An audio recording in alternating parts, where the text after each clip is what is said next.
పరిగి నియోజకవర్గంలో లక్నాపూర్ ప్రాజెక్ట్ ఇప్పుడు మనం చూస్తున్నంత కూడా లక్నాపూర్ ప్రాజెక్ట్ ఇది గతంలో కాంగ్రెస్ గవర్నమెంట్ లోనే నిర్మాణం చేసినటువంటి ఇరిగేషన్ ప్రాజెక్ట్ ఇది. ఈ ఇరిగేషన్ ప్రాజెక్ట్ నుంచి పరిగి నియోజకవర్గానికి పరిగి మండలంతో పాటు వికారాబాద్ కాన్స్టిట్యున్సీ కూడా వ్యవసాయదారులకు సాగునీరు ఇవ్వడం జరుగుతుంది.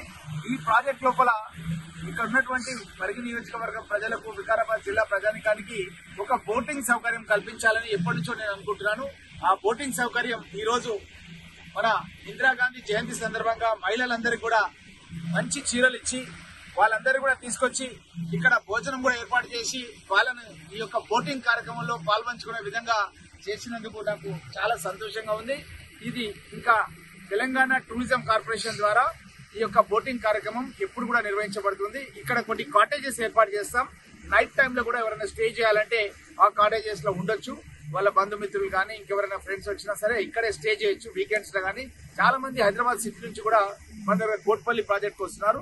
వాళ్ళందరూ కూడా నెక్స్ట్ డెస్టినేషన్ మన పరిగి లక్నాపూర్ ప్రాజెక్ట్ కు రావడం అన్నది జరుగుతున్న విషయాన్ని తెలియజేస్తూ, ఇదే కాకుండా పరిగికి దగ్గరలోనే ఒక ఈకో అర్బన్ పార్క్ కూడా ఎస్టాబ్లిష్మెంట్ చేస్తున్నాం. దానికి హెచ్ఎండిఏ నిధులతో 10 కోట్ల రూపాయలతో ఆ యొక్క అర్బన్ పార్క్ జాఫర్పల్లి దగ్గర ఎస్టాబ్లిష్మెంట్ చేస్తున్నాం. అదేవిధంగా పూడూరు మండలంలో కూడా రామగుండం టెంపుల్ కూడా ప్రాచీన టెంపుల్, అది 400 సంవత్సరాల క్రితం ఏర్పాటు చేసిన శివాలయం. అది అక్కడ కూడా హెచ్ఎండిఏ ఫండ్స్ 10 crores చూపిస్తూ దాన్ని కూడా డెవలప్ చేస్తున్నాం.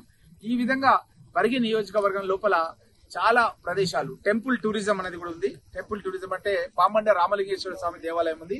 అక్కడ ఏకశిలా పర్వతం ఉంది. ఆ ఏకశిలా పర్వతం అనేది దగ్గర 50-60 ఎకరాలలో ఒకే ఒక పర్వతం ఉంటది. ఒకే ఒక రాతి కట్టడం పైన శివుడు వెలిసింది అక్కడ. కాబట్టి చాలా మంది భక్తులు ఇతర రాష్ట్రాల నుంచి కూడా అక్కడ రావడం జరుగుతుంది. రాకంచెర్ల కీర్తనలు కూడా ఎన్నో సంవత్సరాల నుంచి మా పరిగి నియోజకవర్గం నుంచి ఆ కీర్తనలు రేడియోలో కూడా మనం చిన్నప్పుడు వినేది. అవి కూడా వెంకటదాస్ కీర్తనలు ఉన్నాయి.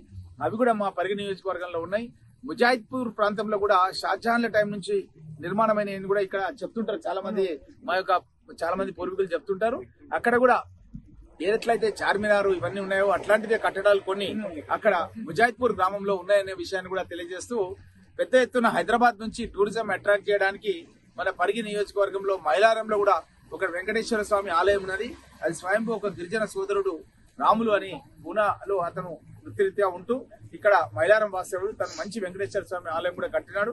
కాబట్టి ఈ యొక్క టూరిజం మూలంగా పరిగి నియోజకవర్గంలో చాలా మందికి ఉద్యోగ అవకాశాలు కూడా వస్తాయి. అదే విధంగా వ్యాపారాలు కూడా చేసుకుంటారు.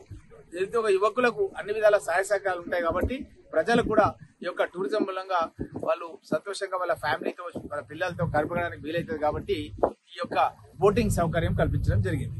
ధన్యవాదాలు. మీ